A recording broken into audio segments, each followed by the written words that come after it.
Hi, I'm Ben Orford and we're in the Codec room today. This is where we make the Codec Sheets for some of the knives and tools, and next door we've got the grinding room where we do all the handle shaping. As part of the reason why we wanted to bring you in here today is we wanted to talk about materials for the handles themselves. So obviously we use lots of different materials from natural to synthetic, and they've all got their particular applications. So some of them are chosen for beauty, some of them are chosen for practical application. So we just wanted to talk you through that. Probably the most popular material that we use for our knives and tools is timber itself. So we've got a nice piece of Masseur birch, we've got native timbers like ash or walnut, and a lot of people choose them because it's that connection. They either choose a timber that's got an affiliation with themselves, so they might pick a nice timber that they know, or their cottage is named after Apple Tree Cottage or something like that. And I think it's deep-seated in all of us. We've got a love of timber.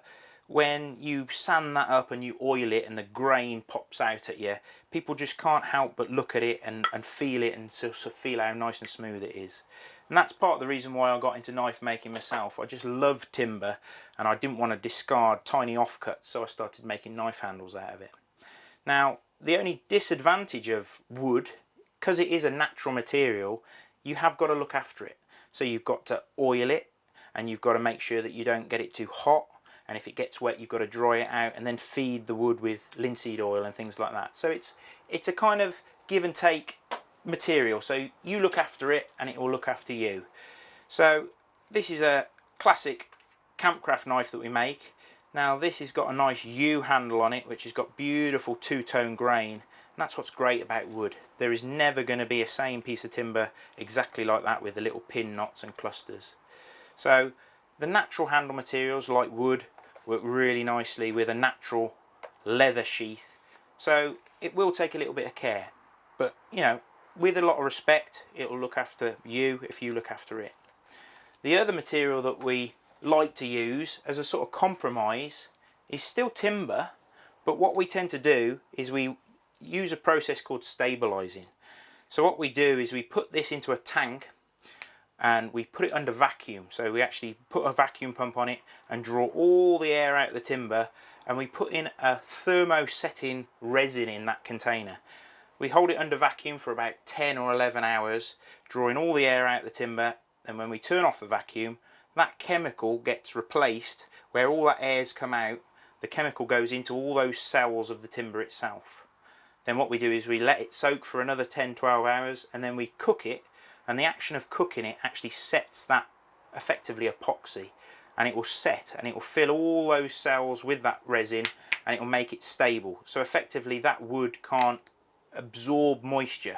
So it's a sort of halfway house. You've still got something that looks like wood, it's got the beautiful grain of wood, but it's a much more durable, harder wearing timber. The other thing that we like to use, which is a sort of natural synthetic almost, is either bone or antler. Now the very fact that it's got very fine cells to it means that it can't absorb a lot of moisture, unlike timber. We either use camel bone, or we tend to use reindeer antler, or if you can get it, you can get this stuff called Samba stag. That's a very traditional handle material. It's very difficult to get this now because the imports have effectively stopped from India, so this is few and far between.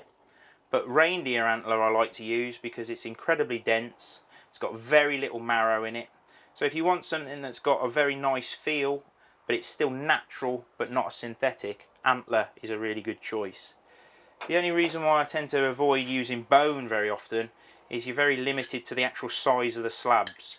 It means that it's not a very big handle, and I like to make a very nice sculpted handle, so this is a bit thin. The other thing that we like to use, which is very sort of nice to work with and it gives you a very regular grain pattern, is this material which is called micarta. Now this is effectively layers of canvas stuck together with glue under very high pressure, so it creates these boards of canvas fibre stuck together. Now canvas is nice because when you cut through it you get a very sort of rich grain texture to it, which we can bead blast and give it a very grippy handle. You can also get micarta in linen, cotton, and you can even get it in paper. So obviously the finer the material it's made out of, the finer the actual overall grain is. The other thing that we can use is another laminate which is called G10. Now, instead of layers of material or canvas, this is actually layers of glass fibre. It's a very, very synthetic material, and you can get it in an absolute multitude of colours, from bright yellow, orange, you can even get it in like digital camouflage. The great thing about G10 versus micarta is the colour never fades. It's incredibly bright. It is slightly heavier, and because it is glass fibre, it tends to be a bit colder in the hand as well. So if you're using it in very cold, extreme climates, then obviously you're not going to get the warmth from either the micarta or the wood. The great thing about the G10 is you can get it in two-tone colours, so you can get really bright, striking effects. When you cut through it, you get this lovely grain pattern. The synthetic handle materials, whether you're going to go for the G10 or the micarta, work really well with these composite sheaths. So these are the Codec Sheets, which is effectively a thermomolding plastic. And because the micarta and the G10 are a synthetic material, which are much harder than any of the natural materials, it won't wear. As you push into the Codec sheath, it will rub on the handle material itself. So using a synthetic handle and a synthetic sheath work really good. The great thing about this, obviously using a synthetic for both parts, if it gets dirty, if you've been using it for food prep and you need to clean it, then you can use hot soapy water and it cleans up really good. Aftercare of these products, really easy.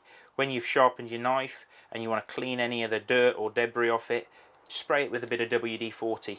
It works really good on the micarta, and it works really good on the Kydex as well. So that's pretty much it. So obviously they're using the right handle materials for the right job.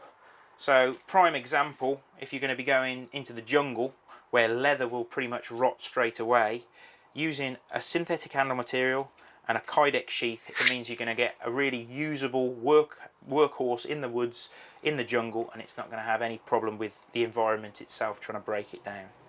So hopefully that makes a bit of sense. It'll help you choose the right handle material for the right application.